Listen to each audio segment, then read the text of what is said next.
A Dios porque nos permite estar aquí y porque también están enlazados algunos hermanos en la plataforma. Ninguna predicación es menos importante que otra, siempre que se hace basada en la palabra de Dios, siempre que se ha orado por ella, que el expositor se ha preparado lo posible con sus limitaciones humanas, ¿verdad? Pero siempre acudiendo precisamente a la providencia de Dios y la sabiduría que el Espíritu Santo da. Sin duda, su palabra no regresa vacía, porque Dios es bueno, porque Dios quiere que crezcamos. Y el día de hoy vamos a continuar precisamente con la siguiente iglesia que se menciona en Apocalipsis capítulo número 2. Ya estaremos entrando a la cuarta iglesia, son 7 iglesias. Y cada iglesia nos deja quizás una enseñanza diferente o reafirma una enseñanza anterior que ya haya sido expuesta precisamente por el seguimiento, ¿verdad?, de estas cartas.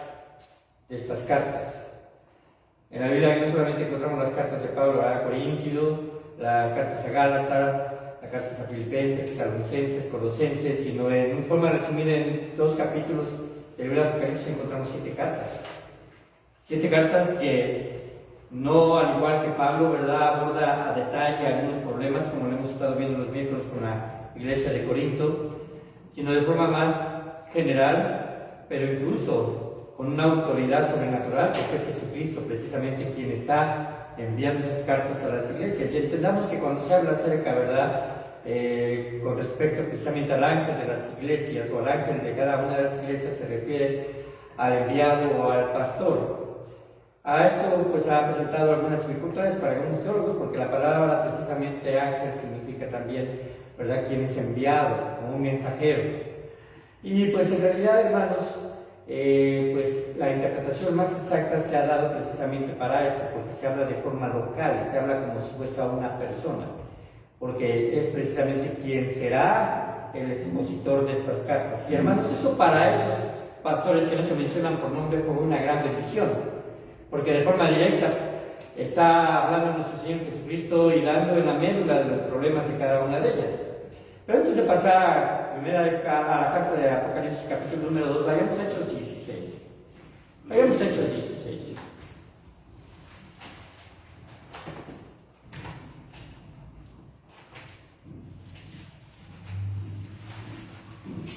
Y como forma de introducción estaremos viendo solamente un aspecto que nos da un detalle acerca de la iglesia a la cual vamos a estudiar. El versículo número 1 dice así: Después llegó a Derbe y a Listra, y he aquí había cierto discípulo llamado Timoteo, hijo de una mujer judía creyente, pero de padre griego. Aquí podemos ver, ¿verdad?, un poquito de la biografía de Timoteo. Primero vemos que Pablo llega, ¿verdad?, junto con Silas en el segundo viaje misionero, y se encuentra precisamente aquí a este joven llamado Timoteo, un cierto discípulo. Cuando dice que hay un cierto discípulo, nos lleva directamente de que él ya era creyente, un discípulo de Cristo, ¿verdad? Y que quizás en el primer viaje misionero, ya para el segundo viaje misionero, pues se encuentran y conocen a este joven creciendo y madurando en la fe. Y el versículo número 2 nos habla acerca de su compromiso para con Cristo y daban buen testimonio de él los hermanos que estaban ¿en dónde? En Listra y en Iconio. Entonces dice la palabra de Dios: quiso Pablo que éste fuese con él, tomándole el circuncidó por causa de los judíos que había en aquellos lugares, porque sabían que su padre era griego. Así que ellos van por este lugar y se encuentran a Timoteo. Pero en el versículo número 14, si nos saltamos, en este viaje misionero, ¿verdad?, en el cual ya iba Timoteo también, se encuentran a una mujer llamada ¿quién? Lidia, vendedora de púrpura de la ciudad de Tiatira. Y este es precisamente el lugar donde el cuarto mensaje a una de las iglesias es dado en Apocalipsis capítulo número 2. Ahora sí vayamos a capítulo número 2 del libro de Apocalipsis. Y estaremos enfocándonos en el versículo número 18. El mensaje a Tiatira. Tiatira, de donde era precisamente Lidia, que dice que era vendedora de púrpura. Ahora, este es un solo referente de lo que se producía en el lugar de donde era Lidia. En realidad, ¿verdad? Ya después, cotejando con la historia, Tiatira era una ciudad comerciante de púrpura, y hoy te explicaremos esto. El versículo 18 en adelante dice así: y escribe el ángel de la iglesia en Tiatira. ¿Y cómo se presenta nuestro Señor Jesucristo? Como el Hijo de Dios, el que tiene ojos como llama de fuego y pies semejantes al bronce bruñido, dice esto: yo conozco tus obras, y de amor, y fe, y servicio, y tu paciencia, y que tus obras postreras son más que las primeras. Pero tengo unas pocas cosas contra ti. Y hablando con respecto a unas pocas cosas, no se refiere a que minimice la importancia, sino que es grave la situación, lo que está ocurriendo aquí, pero vamos a decirlo, está encerrado y englobado en un problema general. Dice aquí que toleras que esa mujer, Jezabel, que se dice profetiza, enseñe y seduzca a mis siervos a fornicar y a comer cosas sacrificadas a los ídolos. Y le he dado tiempo para que se arrepienta, pero no quiere arrepentirse de su fornicación. He aquí, yo la arrojo en cama y en gran tribulación a los que con ella adulteran, si no se arrepienten de las obras de ella. Y a sus hijos heriré de muerte, y todas las iglesias sabrán que yo soy el que escudriña la mente y el corazón, y os daré a cada uno según vuestras obras. Pero a vosotros y a los demás que están en Tiatira, a cuantos no tienen esa doctrina y no han conocido lo que ellos llaman las profundidades de Satanás, yo os digo, no os impondré otra carga. Pero lo que tenéis, retenerlo hasta que yo venga. Al que venciere y guardare mis obras hasta el fin, yo le daré autoridad sobre las naciones, y la regirá con vara de hierro, y serán quebradas como vaso de alfarero, como yo también le he recibido de mi Padre, y le daré la estrella de la mañana. El que tiene oídos, oiga lo que el Espíritu dice a las iglesias. Vamos a orar. Padre bendito, te doy muchas gracias por este tiempo.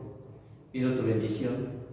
Y pido, Padre Santo, que nos des claridad acerca de las cosas que tú advertiste a estas iglesias, para que también nosotros, Señor, podamos, Señor, en nuestra corta vida, en la iglesia, hablando de una vida de creyentes, no de una vida biológica, Señor, sino, Padre Santo, en nuestra vida de creyentes, el poder contribuir para que no se den situaciones de las cuales, Padre, las iglesias en el pasado llegaron a sufrir. Te doy muchas gracias y bendice esta tarde en el nombre de Cristo Jesús. Amén. Ahora, en Hechos 16 hablamos precisamente de la influencia que la iglesia de Tiatira tenía a través de Lidia, ¿verdad? Y a través de Pablo, de Timoteo, de Silas. Y podemos pensar que ahí en Tiatira creció una iglesia de sana doctrina. Que en realidad, ¿verdad?, todas las iglesias que son escriturales nacen de esa forma. Como lo hemos dicho, la iglesia, ¿verdad?, la verdadera iglesia escritural, viene desde el tiempo de nuestro Señor Jesucristo, y sus inicios, cuando florecieron, fueron sometidas precisamente a diferentes pruebas, entre ellas persecución, ¿verdad?, donde precisamente en esa persecución llegaban a matar a creyentes verdaderos, daban su vida como verdaderos mártires de Cristo. Sin embargo, también, ¿verdad?, en esa situación en la cual ellos huían y dejaban todas sus posesiones, llegaban a diferentes lugares y el evangelio se iba extendiendo. Podemos decir que realmente no había mucho que ver en relación a las falsas doctrinas. Sin embargo, Satanás, hermanos, no actúa solamente de una forma. Hemos leído que aquí se habla de las profundidades de Satanás. Es que Satanás es astuto. Satanás atacará, ¿verdad?, en aquellos lugares donde Dios le permita, pero que sabe que la iglesia puede presentar alguna debilidad. Y las iglesias, hermanos, sin lugar a dudas y podemos presentar debilidades, porque están constituidas por hombres y mujeres que también tienen en su persona diferentes debilidades. También hay diferentes niveles precisamente de conocimiento bíblico y también de madurez, que aunado a esto, ¿verdad?, el conocimiento y la madurez, pues van dando una precisamente edad formativa en la vida cristiana, aunque no siempre es así, porque a veces hay creyentes que crecen muy rápido en conocimiento, pero quizás, ¿verdad?, su carácter todavía no ha crecido en relación a eso. Pero creo que hoy, sin lugar a dudas, que la palabra, ¿verdad?, es fiel a poder escudriñar los corazones y a transformarlos. El corazón del mensaje, hermanos, está en el versículo 23, el versículo número 23. Pero no en la primera parte donde dice: a sus hijos heriré de muerte, no, sino continuando. ¿Cómo dice así? Y todas las iglesias sabrán que yo soy el que escudriña la mente y el corazón, y os daré a cada uno según vuestras obras. Este es el corazón del mensaje de la iglesia hacia ti, porque en realidad nos debería llevar a pensar que delante de Jesucristo no se puede ocultar nada. Y así como Pablo, ¿verdad?, Silas, Timoteo fueron en ese viaje y vieron una iglesia y hubo una oportunidad y allí hubo precisamente una luz para los gentiles, ya para este tiempo que se está Juan escribiendo, ¿verdad?, a las iglesias a través de la inspiración del Espíritu Santo, Pablo ya había muerto. Pablo ya había entregado su vida. Así que podemos decir, bueno, quizás hayan pasado alrededor de 35 años, más o menos, de 35 años desde que se fundó la iglesia en Tiatira hasta el momento en que está escribiendo aquí Juan, y podemos decir que se encontró con una iglesia diferente. Si Pablo hubiera estado en este tiempo, hubiera dicho: esta no es la iglesia que yo dejé. Y a veces, hermanos, debemos de pensar un poquito, ¿verdad?, en Pablo. Un poquito en Pablo, porque él en su trabajo misionero y evangelístico, llevando precisamente el mensaje de Dios, se fundan iglesias en diferentes partes de Asia. Y solamente, ¿verdad?, una o dos iglesias, Pablo no les menciona exhortándoles a que dejen algunas actitudes, ¿verdad?, algunas conductas erradas que la iglesia estaba tomando y que se estaba permitiendo. Así que Pablo, cuando precisamente ve hacia atrás y ve lo que está sucediendo en Corinto, ve lo que está sucediendo en Gálatas, y si en un momento dado vamos a pensar, hubiera estado para este tiempo, estaría viendo lo que sucede en las diferentes iglesias, podemos decir que sería un pensamiento desgastante para un evangelista, para un misionero o para un pastor, el ver que la iglesia en la cual él contribuyó para que crezca de forma sana, viene en un declive. Ahora, nuestro Dios prometió que Él estaría con su iglesia todos los días hasta el fin del mundo, y que las puertas del Hades no prevalecerían contra Él. Así que Dios ha dejado en su palabra precisamente los principios, ha dejado los modelos para que podamos nosotros echar mano de ellos y evitar que esto suceda. Ahora, nosotros estamos identificados con una denominación. Esta denominación, ¿verdad?, es bautista. Y así estamos identificados delante de las leyes, y que en cualquier país donde se rija ya las denominaciones precisamente están registradas para saber, ¿verdad?, qué tipo de doctrina y qué tipo de personas, ¿verdad?, conforman estas congregaciones. Desafortunadamente, las iglesias bautistas se han visto atacadas a través de influencias doctrinales y filosofías que algunas solamente conservan el nombre. Conservan el nombre como bautistas, pero ya no se rigen bajo la armonía de la iglesia bautista que viene precisamente desde siglos anteriores, y como lo he dicho, en todas las etapas de la historia. Han dejado de introducir doctrinas, y estas doctrinas han llevado a rayo blanco a creyentes. Si cuando uno se mete, ¿verdad?, en la historia de los bautistas ya contemporáneos, nos damos cuenta que existen los bautistas del norte, los bautistas del sur, que tienen algunas posiciones un poco diferentes en cuanto a algunas doctrinas en Estados Unidos, donde también tienen su propia historia, ¿verdad?, con respecto a la esclavitud allá. Y posteriormente, ¿verdad?, vemos que también surgen las nuevas bautistas, ¿verdad?, neocalvinistas, que adoptan ciertas, precisamente, aspectos con la doctrina de la predestinación. Hay otra doctrina, ¿verdad?, que se le conoce como la doctrina la otra iglesia que se conoce como la iglesia de los bautistas gritones. Esa está un poco, vamos a decirlo así, es un nombre un poquito dado por la situación de cómo alaban ¿verdad? Con algún contexto afroamericano o africano, y por eso es que se les llama así. No he profundizado mucho en ellos con respecto a la doctrina, pero así se les ha precisamente catalogado, ¿verdad? La Iglesia Bautista Arminiana, que también es otra línea de los bautistas. Gracias a Dios que esas líneas de los bautistas se conservan todavía, vamos a decirlo, no tan extensa, ni tampoco se ha mencionado que algunas doctrinas, ¿verdad?, sean, vamos, de esta forma, vamos a decirlo, con un cambio tan radical. Sin embargo, independientemente de esto, algunas iglesias han sido contaminadas. ¿Y lo que le pasa a la iglesia de Tiatira? Ustedes han conocido, ¿verdad?, y saben precisamente lo que es una hierba mala, ¿no? Y si les gusta un poquito la jardinería, sabrán que a la hierba mala hay que quitarla de raíz. Sobre todo si está dañando, ¿verdad?, las flores, las macetas, está absorbiendo nutrientes que, pues en realidad, está robando para las plantas que uno quiere que crezcan o los frutos. Esto podría ser precisamente lo que está sucediendo aquí en la iglesia de Tiatira. No que la iglesia sea una iglesia mala, sino que dentro de ella hay hierba mala. Así que el corazón del mensaje precisamente radica en la omnisciencia de nuestro Dios. Porque precisamente Jesús dice, y todas las iglesias sabrán que yo soy el que escudriña las mentes y los corazones. Es que Jesucristo mismo quien sabe perfectamente lo que está sucediendo dentro del cuerpo de la iglesia o de su iglesia. Él es la cabeza de la iglesia y por lo tanto no se le puede esconder nada.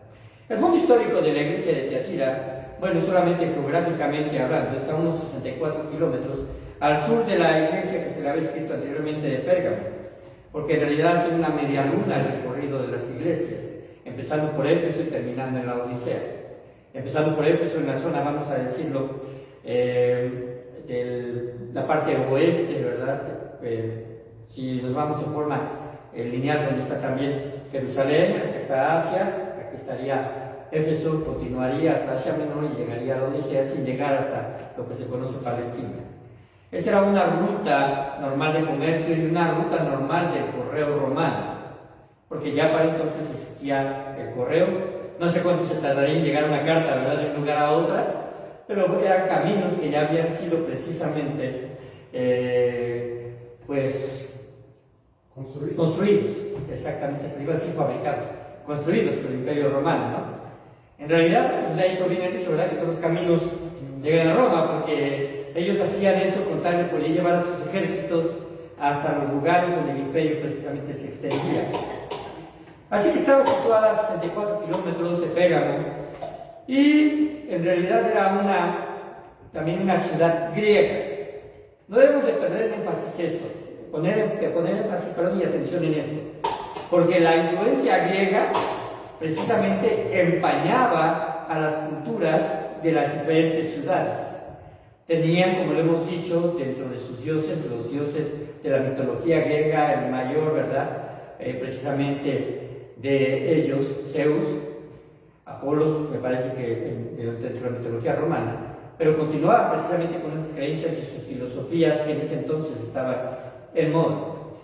Pero también en las ciudades griegas, el Imperio Romano tuvo mucho cuidado de conquistarlas, pero conservar sus riquezas en realidad arquitectónicas, porque también ellos creían en esos dioses, pero también sus riquezas en cuanto a comercio. En realidad, lo que el Imperio Romano hizo una estrategia era no acabar con los ejércitos, sino acabar con las cabezas. Y así empezó a acabar precisamente con los generales que Alejandro Magno puso en diferentes lugares.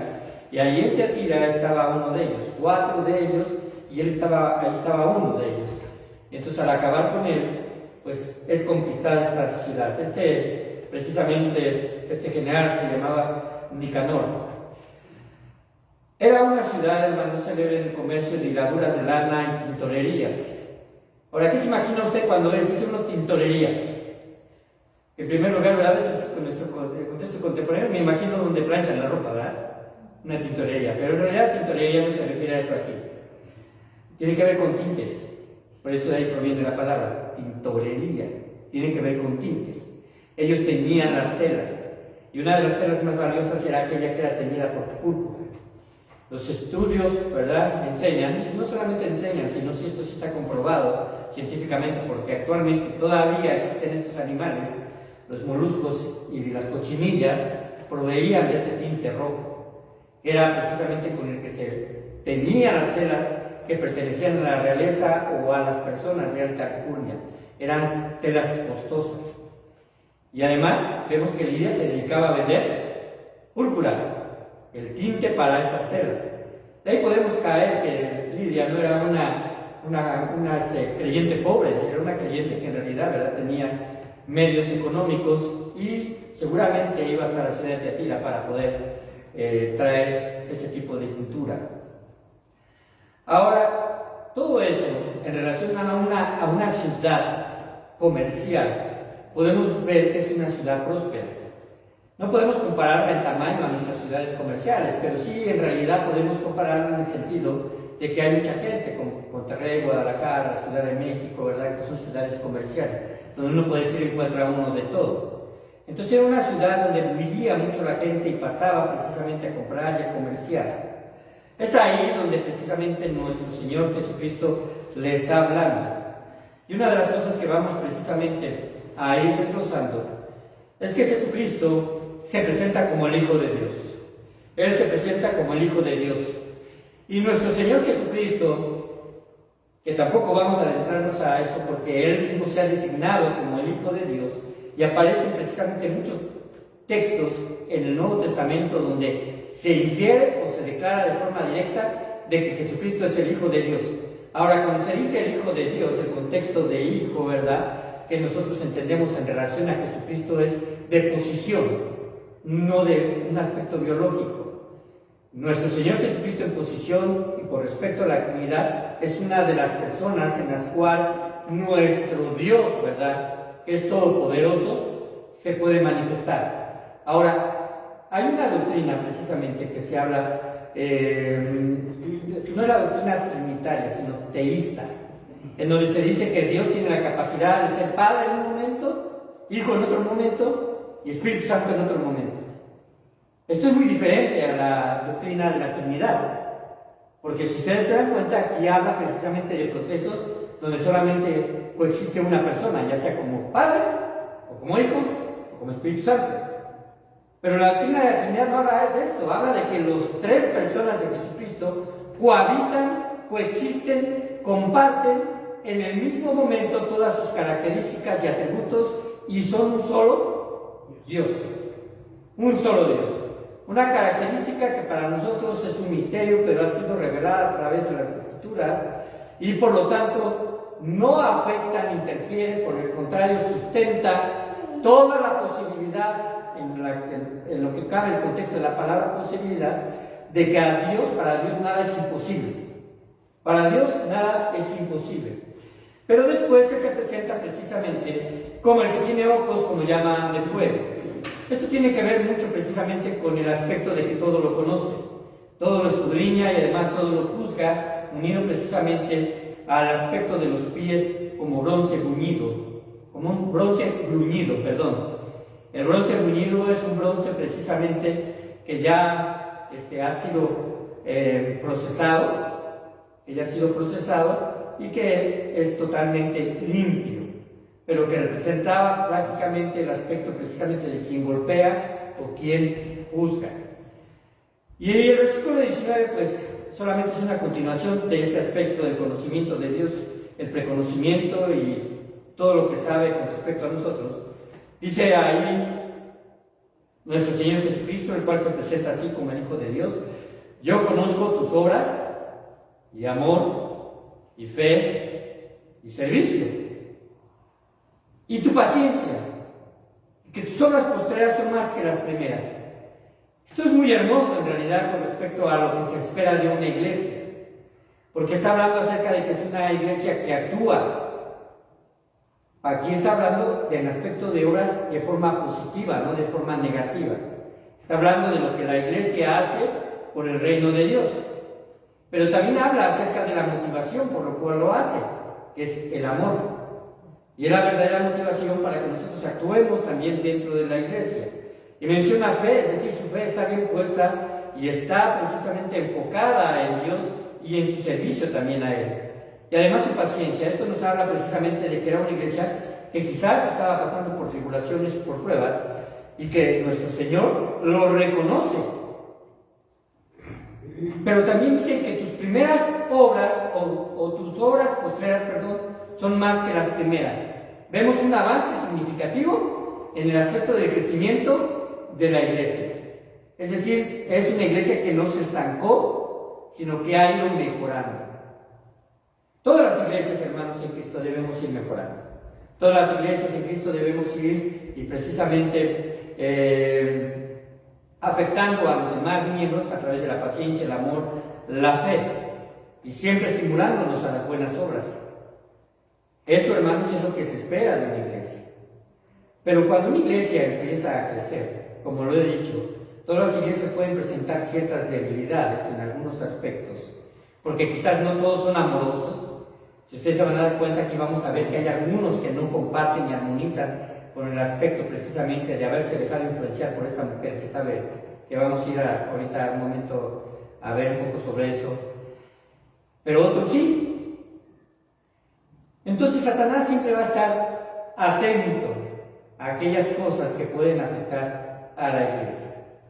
Ahora, como cuerpo de Cristo, hermanos, Satanás puede afectar de dos formas, ya sea de forma particular a algún miembro de la iglesia, el cual, ¿verdad?, pueda hacer Satanás que en un punto débil de algún creyente, ¿verdad?, pudiera influenciar para que caiga en pecado o para que se aleje, pero también puede causar división dentro de las iglesias.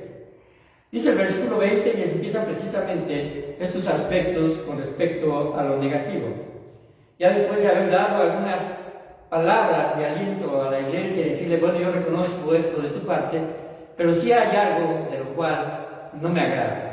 Dice, pero tengo unas pocas cosas contra ti. Y vuelvo precisamente a hacer énfasis, no se refiere a que sea mínimo el problema, sino se refiere a que esto es una mancha que es grave y que está afectando a algunos dentro de la iglesia. Ahora, hay una fuente de este mal. Aquí no se habla que todos, ¿verdad?, estén precisamente teniendo la misma influencia, pero sí se están dejando influenciar por una mujer. Dice así, que toleras que esa mujer Jezabel, que se dice profetiza, enseñe y seduzca a mis siervos a fornicar y a comer cosas sacrificadas a los ídolos. Ahora, también aquí hay un pequeño debate, ¿no? Algunos dicen que realmente sí se llamaba Jezabel, y otros dicen que no, que se le dio, Jesucristo le dio ese título por el tipo de carácter perverso que tenía en relación a la comparación a Jezabel, ¿verdad? Ya cuando se encuentra precisamente en el tiempo de Elías, en el primer libro de Reyes. Esa Jezabel, si hacemos historia, era una mujer perversa, casada con Acab, viniendo precisamente, ella era hija de Ed-Baal, que era un sacerdote de ese dios Baal. Ella precisamente aprende de su propio padre y entonces seduce, ¿verdad?, a Acab, un rey de Israel, pero en realidad no solamente lo seduce, sino también lo controla. Lo lleva precisamente a cometer atrocidades. Una mujer perversa que tira todos los altares dedicados a Jehová alrededor de todo Jerusalén y todo el territorio donde estaban los israelitas, sobre todo en la parte norte, en el reino norte. ¿Y qué es lo que hace? Pone altares a Baal. Es decir, cambia precisamente una posición, ¿verdad?, en el aspecto religioso, a que los hombres y las mujeres de ese entonces se inclinen ante este Dios falso. Pero también le lleva a tomar decisiones equivocadas. Se ve una gran influencia precisamente de parte de ella. También precisamente, pues incluso, ¿verdad?, un profeta, el profeta Elías, marca precisamente de qué forma había de morir. Dice que habría de morir devorada por perros. Y en realidad eso sucedió. Cuando ya precisamente es vencido precisamente el reino de Acab y entra por, me parece que es el imperio sirio, probablemente aquí ahí es, en ese momento, el imperio sirio viene y ataca y entonces acaba con ellos y matan precisamente a todos los soldados, pero encuentran precisamente a Jezabel devorada por los perros, cumpliéndose la profecía. Hermanos, todo esto nos habla precisamente del carácter de esta mujer que estaba en Tiatira. una mujer llamada Jezabel, que se identifica así, pero a diferencia de la otra, aquí dice que ostenta, ¿verdad?, un título por sí misma de profetisa. Ahora observen lo que dice aquí, que se dice profetiza, no que lo sea, no que sea precisamente un rol que esta mujer, el cual haya sido destinada por alguien más, ¿verdad?, sino ella misma se dice profetiza. Y hermanos, hoy por hoy, las iglesias, y vamos a hablar con respecto y darle el título correcto a las sectas, ¿verdad?, se maneja mucho precisamente el término de profeta de Dios o de profetisas. Aspectos que la Biblia en realidad, ¿verdad?, no sustenta, y por el contrario, no se le da un rol con respecto a alguien que esté al frente de una iglesia. Cuando aquí se está titulando ella, que ella se dice como profetisa, ya se da por hecho de que tiene una gran influencia en la iglesia y es escuchada por un sector de la iglesia y además confirmada, ¿verdad?, por la obediencia que se le ha dado. Pero vean lo que esta mujer enseña. Esta mujer enseña de acuerdo precisamente a lo que anteriormente la cultura griega lo veían como algo normal. La fornicación y la promiscuidad sexual era algo normal en el imperio griego en aquel entonces. Pero enseña a estos hombres, ¿verdad?, a que forniquen. Y vean la palabra, dice la palabra de Dios aquí, y Jesús los identifica a mis siervos, es decir, gente que ya había sido rescatada por Dios, que ellos habían echado mano de la salvación, pero sin embargo al hacer este tipo de cosas van a llevar consigo el mismo castigo, porque dice a mis siervos a fornicar y a comer cosas sacrificadas a los ídolos. Estos dos aspectos tienen que ver con aspectos paganos y religiosos de la antigüedad. Lo que estaba haciendo precisamente era manipular a las personas para que continuaran haciendo este tipo de prácticas. El versículo 21 nos muestra también parte del aspecto de Dios en cuanto a la misericordia. Dice, y le he dado tiempo para que se arrepienta. Y hermanos, en realidad, si Dios, ¿verdad?, empezara a tomar cartas en el asunto en el momento que nosotros pecamos e inmediatamente Él tomara una disciplina rígida para con nosotros, pues en realidad estaríamos expuestos, pues quizás con bastante continuidad que sucediera, pero Dios es paciente. Y Dios es paciente porque Dios nos ama. Pero aquí dice que le ha dado tiempo, pero hay una respuesta que no pasa desapercibida, pero no quiere arrepentirse de su fornicación. Ahora, si Dios conoce todas las cosas y escudriña las mentes y los corazones, como lo vimos, que es el corazón del pasaje, podemos entender que Jesucristo sabe con anticipación, o nuestro Dios, ¿verdad?, hablando de forma general y trinitaria, que nuestro Dios conoce con anticipación si un hijo de Dios habrá de arrepentirse en el futuro. Si le da la oportunidad y tiene paciencia, obviamente lo va a dar, pero no bajo la perspectiva de que pensemos que Dios diga, bueno, quizás se arrepienta, quizás no lo sé, no, Dios lo sabe, pero está dando la oportunidad, pero sabe con anticipación que no se va a arrepentir. Es el mismo caso que sucedió con Faraón en la época de Moisés. Cuando Moisés va precisamente y dice, deja ir a mi pueblo, dice la palabra de Dios que Jehová endureció en el corazón de Faraón. ¿Esto por qué? Porque sabe con anticipación que no se habrá de arrepentir. Y por lo tanto, al endurecerlo, es Dios quien mueve las circunstancias para que su gran poder a través de las señales que son demostradas en aquel tiempo, su pueblo sea libertado. Como que en cierta forma puedo decir para que Dios y nosotros sepamos, más bien para que nosotros sepamos que Dios va a tener siempre potestad y toda la autoridad para hacer lo que a Él le plazca con su creación. Le da tiempo, pero no quiere arrepentirse de su fornicación. Este es un aspecto triste cuando un hijo de Dios también no quiere hacerlo. Y el versículo 22 viene una sentencia para esta mujer llamada Jezabel. He aquí, yo la arrojo en cama. Esto de arrojo en cama quiere decir precisamente que va a sufrir enfermedad. Que va a sufrir enfermedad. Ahora, un dato que yo encontré, que solamente lo encontré precisamente en un comentario, es que se mencionaba precisamente que las prostitutas, ¿verdad?, de los templos paganos, de Artemisa, ¿verdad?, o de Diana de los Efesios, ese tipo de personas, ¿verdad? De tiempo en tiempo, precisamente mostraban sus camas en lugares donde ellos habitaban como una invitación para la fornicación. Y parece un poco significativo con respecto a esto, porque es el mismo lugar donde ha de ser castigada con enfermedad precisamente esta mujer, Jezabel. Pero también dice, y en gran tribulación, ¿para quiénes? A los que con ella adulteran y no se arrepientan de las obras de ella. Viene un juicio hacia ella y viene un juicio hacia aquellos que les siguen. Y a sus hijos heriré de muerte, y todas las iglesias sabrán que yo soy el que escudriña la mente y el corazón, y juzgará de cada uno según vuestras obras. Hemos hablado de que hay un tribunal de Cristo, el Bima se le conoce en griego, es un tribunal para únicamente los creyentes, pero serán expuestas nuestras obras. En realidad, lo que hicimos o no hicimos por el reino, pero lo que no hemos hecho para el reino también tiene mucho que ver con aquellas cosas que obstaculizaron de nuestra parte de que el Evangelio fuera extendido desde el punto de vista de nuestra persona. En ocasiones, hermanos, yo creo que parte de lo que nos limita a evangelizar es nuestro testimonio que damos. Si damos un mal testimonio, a veces decimos, bueno, ¿cómo voy a testificar de aquel con el cual me peleé en medio de la calle por una situación de tránsito, ¿no? O por aquel que a lo mejor me vio con alguna actitud equivocada y de repente, pues yo quiero hablarle.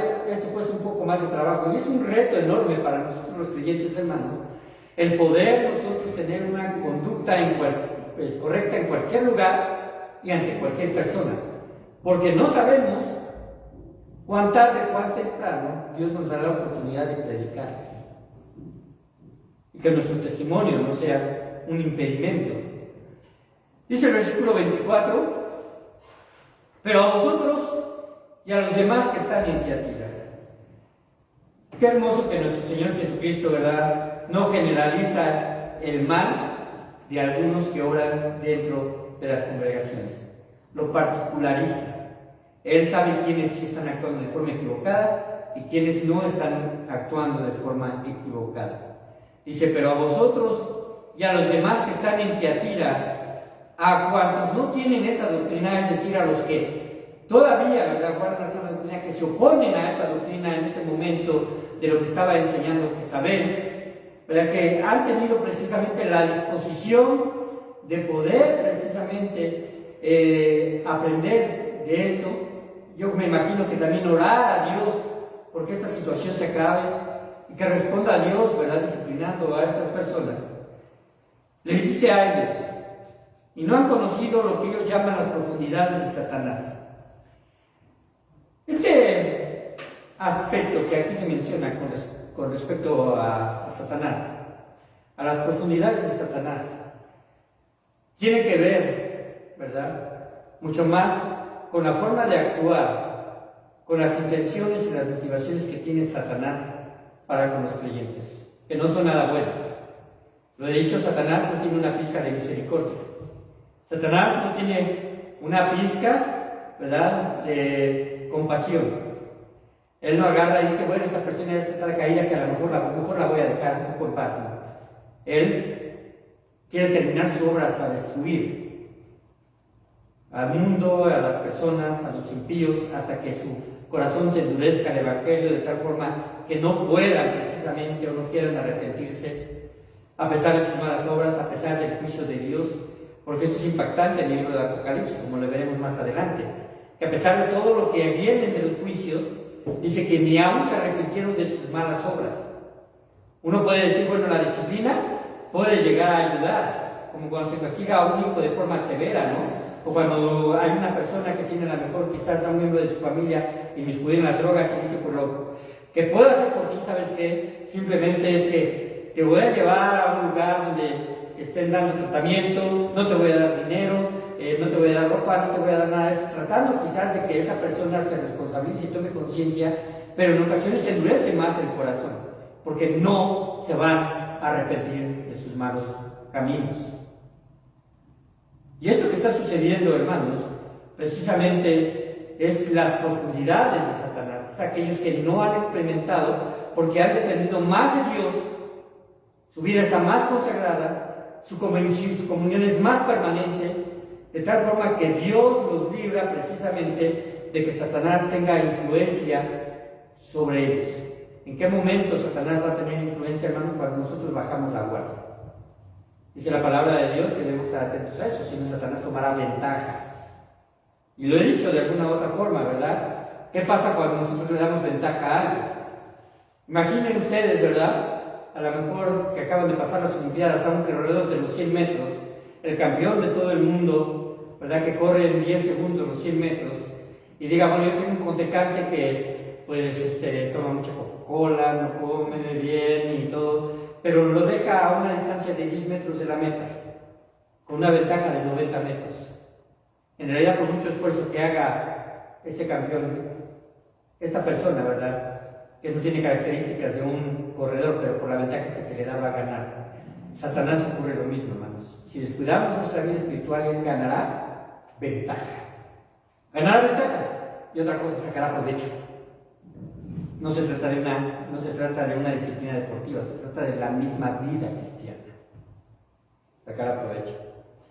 Lamentable, desafortunadamente, hermanos, porque cuando estamos dentro de la iglesia y empezamos a estar como nuevos creyentes y empezamos a crecer, nos damos cuenta de que quizás hubo algunos en el pasado que mostraron consistencia y actualmente ya no lo están. Están en una vida, ¿verdad?, de Satanás, amando más al mundo que a Dios. En la Biblia vemos opositores de la iglesia como Alejandro Calderero y también como Ademos, el cual amó más a este mundo. Y esto, hermanos, nos habla precisamente de que quizás cada uno de nosotros podamos estar en riesgo si no atendemos a tener una vida de permanente comunión con Dios. Dice así, a estos creyentes no os impondré otra carga. Gracias a Dios, porque esto precisamente está diciendo, bueno, van por buen camino, las obras postreras van a ser mejor que las primeras, continúan así. Por eso dice, pero lo que tenéis, retenerlo hasta que yo venga. ¿Qué es lo que tenéis? Bueno, lo que se menciona en el versículo número 19, estos creyentes tienen precisamente obras que son reconocidas por Dios, siguen trabajando con la motivación correcta que es el amor entre creyentes, siguen manifestando fe en el servicio, fe y servicio y paciencia a través de las pruebas. Y además que siguen creciendo y desarrollándose. No son creyentes que se han estancado, hermanos. Dice, no os impondré otra carga, pero lo que tenéis es retenerlo hasta que yo venga. Voy a terminar prácticamente. Dice el versículo 26, al que venciere y guardare mis obras hasta el fin, yo le daré autoridad sobre las naciones. Las obras que nosotros llegamos a hacer son las que Dios ha puesto, ¿verdad?, con antemano para que andemos en ellas. Lo que nosotros hagamos no es meritorio de nosotros en el sentido de que nos debemos de gloriar y decir, ay, qué buenos somos, ¿no? Debemos reconocer, hermanos, y creo que cada uno de nosotros, si ha estado en esta iglesia ya quizás por más de 1, 2 o 3 años, debemos reconocer que tenemos una iglesia que ha dado muestras de nobleza. Ha dado muestras, ¿verdad?, de poder apoyar, de poder ayudar. Quizás los puntos débiles, ¿verdad?, sea en este sentido la consistencia, la asistencia a los cultos. Que quizás los puntos débiles para nosotros, quizás sea en un punto dado, ¿verdad?, falta quizás de comprensión, sabiduría al hablar. O quizás en nuestras fortalezas todavía vayan más allá con relación a que algunos ministerios se han mantenido fuertes por año. Yo creo que eso es parte de lo que Dios nos puede a nosotros autoexaminarnos para decir que lo que tenemos lo retengamos y vayamos por más en aquellas cosas que nos hacen falta. Y hermanos, eso no es una responsabilidad ni de los diáconos ni del pastor en el aspecto de formar convicciones de compromiso. Es un aspecto personal en el cual nuestro Dios en su momento, ¿verdad?, juzgará a aquellos. Como lo he dicho, es una situación en la cual Dios personalizó. Una cosa en la cual Dios tomará cuentas por cada uno de nosotros. Y debemos de estar precisamente atentos a esto. En nuestros tiempos de oración, ¿verdad? en nuestros tiempos de lectura de la palabra, y en nuestros tiempos precisamente de comunión y búsqueda de hermanos que quizás necesiten nuestro apoyo y no sepamos cómo se encuentran. Lo que aquí precisamente hace, juntamente con las demás iglesias, es que les da una recompensa, y una de ellas es que yo le daré autoridad sobre las naciones, hablando precisamente de un aspecto futuro, hermanos, de los cuales esta iglesia no va a ser solamente para ellos, va a ser incluso para nosotros, porque nosotros juzgaremos precisamente al mundo y estaremos gobernando con Cristo en el milenio. En el milenio, hermanos, es un periodo de tiempo que viene después de la gran tribulación, en el cual los santos con cuerpos glorificados estaremos juntamente con Cristo, gobernando precisamente a la gente que estará precisamente viviendo en ese tiempo. Pero hay algo importante aquí: yo le daré autoridad sobre las naciones y las regirá con vara de hierro. Nuestro Señor Jesucristo en aquel tiempo regirá y no dejará pasar, ¿verdad?, que el pecado empiece a influenciar a aquellas generaciones, y serán quebradas como vaso de alfarero, como yo también lo he recibido de mi Padre. Y le daré la estrella de la mañana. El que tiene oído, oiga lo que el Espíritu dice a las iglesias. Le daré la estrella de la mañana, en realidad es la identificación que precisamente se le da al mismo Señor Jesucristo, y esto quizás tenga que ver con lo anterior dicho, ¿verdad?, que es la autoridad que también será delegada a sus santos. No podemos avanzar más allá porque la Biblia no habla más acerca de esto. Pero lo que sí podemos decir es que cuando Jesucristo habla de alguna recompensa, seguramente la disfrutaremos y la llevaremos precisamente a la acción, si esto precisamente es dado con ese propósito. Y el que tiene oído, oiga lo que el Espíritu dice a las iglesias. Esta última afirmación es dada a cada una de las iglesias, y ya lo hemos mencionado, tiene que precisamente que ver con una atención correcta hacia lo que Dios nos está diciendo. Vamos a orar y vamos a terminar. Padre Santo, te damos muchas gracias, porque, mi Dios, entendemos que tú escudriñas, Señor, nuestros corazones y nuestras mentes. Esto debería de causar un temor reverente en nuestras personas, porque si, Padre Santo, algo consideramos como propio, como íntimo, como de pertenencia nuestra, es nuestros pensamientos y nuestras intenciones, Señor, aún esas tú las conoces. Por eso, Padre bendito, es necesario que tengamos una comunión correcta contigo, tengamos un acercamiento, Señor, diario a tu palabra. Padre Santo, tengamos un carácter formado a través del fruto que el Espíritu Santo, Señor, nos da. Un fruto de amor, un fruto, Padre Santo, de paciencia, de bondad, de unidad, de fe, de mansedumbre, de templanza, Señor. Un fruto en el cual, Padre Santo, pueda generar paciencia en nuestras vidas para poder, Señor, tener, mi Dios, comprensión hacia aquellos que te han conocido, pero que quizás, Padre, están en una etapa primeriza de, Padre, desarrollarse en su vida cristiana. Paciencia para con nosotros, para con nuestra familia, para quizás incluso, Señor, que esa paciencia fortalezca nuestra fe y no decaer, Señor, en el aspecto del desánimo, en el aspecto del desgaste anímico y desgaste espiritual que muchos, incluso pastores, han sufrido en su vida. Te pido, Padre bendito, de que tú, Señor, nos permitas poder perfeccionarnos en aquellas áreas, Señor, de las cuales, Padre, vamos desarrollándonos de la forma en que tú quieres. Y cuando digo perfeccionarnos, quiero decir que tengamos una madurez más completa, más correcta. Y ayúdanos, Señor, a que esas áreas débiles que podemos estar sufriendo como iglesia o como personas, Señor, primeramente las reconozcamos para poder seguir trabajando y animando a otros, incitando, Señor, y proveyendo en amor, Señor, las herramientas para que si hay algún obstáculo puedan, Padre Santo, vencerlo. Quizás se trata a veces de temores, de cansancio, o quizás, Padre Santo, de prioridades no bien ordenadas.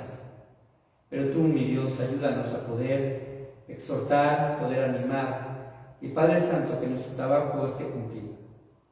Pero también, Señor, ayúdanos, Padre Santo, a poder no perder el enfoque de que, Señor, es a ti a quien debemos de honrar. No es, Padre Santo, porque podamos nosotros vanagloriarnos de que nuestra congregación logre objetivos, sino, Padre Santo, que esos objetivos sean basados, Señor, siempre, Padre, pues que mi Dios, nuestra mira está en ti y que lo hacemos, Padre Santo, porque tú así nos los has permitido.